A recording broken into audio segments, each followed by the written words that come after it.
قصوری صاحب، سب سے پہلے تو یہی فرمائیے گا، بہت سارے لوگ یہ بات اب کر رہے ہیں کہ جو فلسطین کی صورتحال ہے، ایسا لگ رہا ہے کہ روس بھی اس میں اپنا فائدہ اٹھانے کی کوشش کر رہا ہے اگینسٹ امریکہ، اور جو حماس ہے اس سے یہ جیسے ایسا لگ رہا ہے کہ جو انہوں نے ایک اٹیک کیا اس کے بعد اب وہ بھگتنا پورے فلسطین کو پڑ رہا ہے، غزہ کو پڑ رہا ہے۔ آپ کے نزدیک یہ جو اٹیک تھا اور اس کے بعد جو ایک پورا ریاکشن آیا ہے، یہ کیا کیلکولیشن میں نہیں تھا حماس کے؟ نہیں، میرا تو نہیں خیال ہے ڈیفینیٹلی کیلکولیشن میں ہوگا۔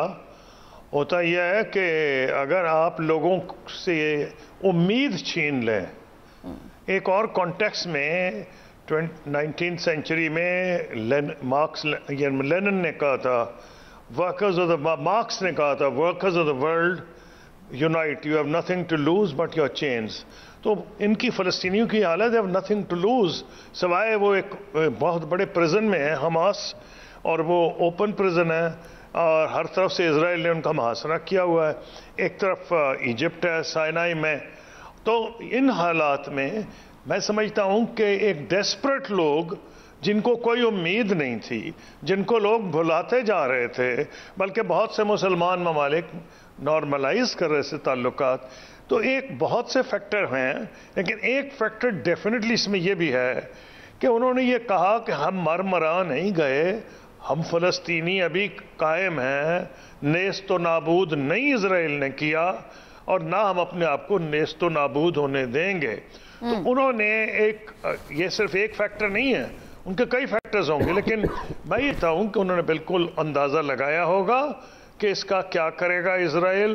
جب اس سے بہت کم ہوتا تھا تو اسرائیل کوشش پوری کرتے تھے اسرائیلی کہ وہ جا کے ان کا ملبہ بنا دیں اس علاقے کا جہاں سے بقول ان کے میزائلز داغے گئے تھے، حالانکہ وہ بہت سے سویلینز کو مارتے تھے۔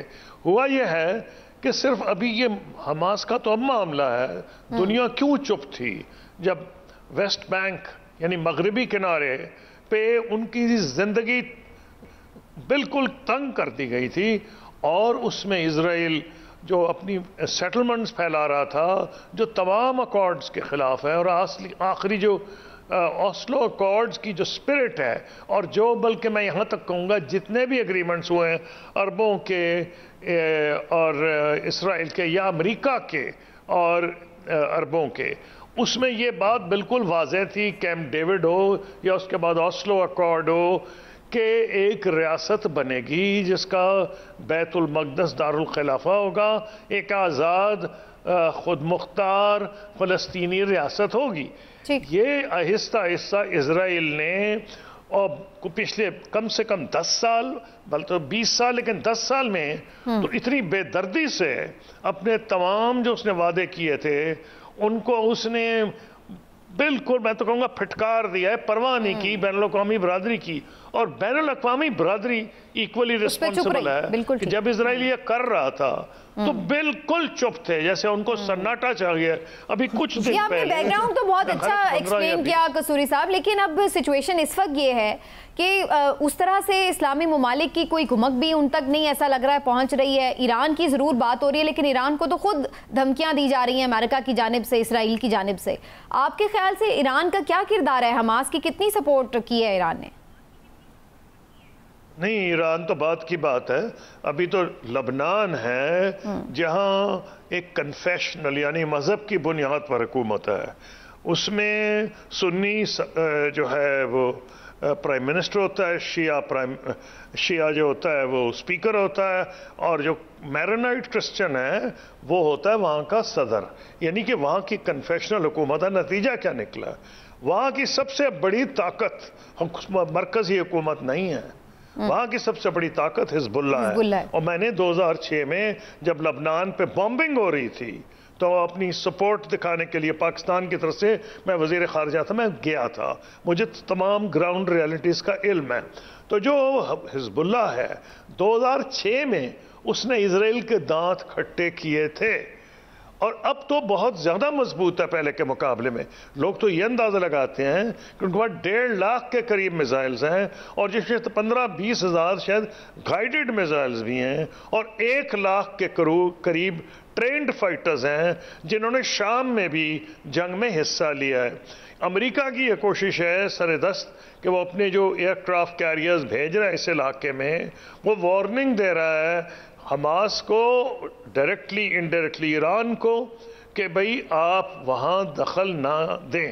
دخل دینا تو وہ شروع ہو گئے ہیں حماس والے، کیونکہ لبنان میں صرف اکیلی حماس کہہ رہا ہوں، وہ وہاں صرف حزب اللہ نہیں، اسلامک جہاد بھی ہے، اور وہاں کچھ ڈیفینیٹلی ان کے بندے بھی بارڈر تو ملتے ہیں، حماس کے بندے بھی وہاں ہوں گے. وہاں سے فائرنگ بھی ہوئی ہے، ایک اسرائیلی مارا گیا ہے، ایک انجر ہو گیا ہے، جو لیبنان سے فائرنگ ہوئی ہے. انہوں نے جا کے اسرائیلیوں نے لبنان کے اڈے وہاں سے فائرنگ تباہ کی ہے. تو یہ جو معاملہ صرف ایران کا نہیں ہے، پہلے تو نبٹنا پڑے گا ان کو حزب اللہ سے. کیا یہ اسرائیل کے لیے ممکن ہوگا کہ ایک طرف وہ ان سے لڑ رہا ہے، اپنے ٹینک بھیج رہا ہے، اوپر سے حزب اللہ اگر ایکچولی انویژن کر دے؟ ابھی تو انہوں نے صرف اشارے ہی کیے ہیں، اور آج فارن منسٹر ایران نے یہ کہا ہے کہ 1 ہفتہ ضروری ہے، وہ سوچ لے. نہیں، بلکہ پہلے تو ایک بیان آیا تھا کہ 48 گھنٹے ضرور، پھر کہا 24 گھنٹے. میکسیمم انہوں نے 1 ہفتے کی بات کی ہے پچھلے ہفتوں میں جو ڈیڈ لائنز دیتے رہے ہیں. تو پھر وہ کہہ رہے ہیں اس کا مقابلہ ہوگا. انہوں نے یہ نہیں کہا ہم انٹر کریں گے، وہ انڈیکیٹ یہ کر رہے ہیں کہ شاید حزب اللہ انٹر کر جائے. حزب اللہ اگر انٹر کرے گا. قصوری صاحب یہ فرمائیے گا کہ یہ تو آپ نے بہت اچھا الیبوریٹ کیا، لیکن کچھ لوگوں کا یہ خیال ہے کہ حزب اللہ کو اور لبنان کو روس کی حمایت بھی حاصل ہے، کیونکہ روس یوکرین جنگ کا بھی بدلہ لینا چاہتا ہے امریکہ سے، اور وہ بھی وہاں ان کو سپورٹ کر رہا ہے. آپ کیا سمجھتے ہیں کہ واقعی ہی کوئی ایسی چیز ہے؟ دیکھیں، یہ تو دلوں پاکستان اور انڈیا کے دلوں میں کیا ہے آپ کو آسانی سے اندازہ ہو جاتا ہے کہ ایک طرف ہم سپورٹ کر رہے ہوتے ہیں، کچھ بھی چیز ہوئے، ایک طرف انڈیا سپورٹ کر رہا ہوتا ہے. حالانکہ آپ دیکھ لیں اسرائیل کی جنگ میں ہیں، حالانکہ پنڈت نہرو کے وقت سے وہ پی ایل او کو سپورٹ کر رہے تھے فلسطینیوں کو.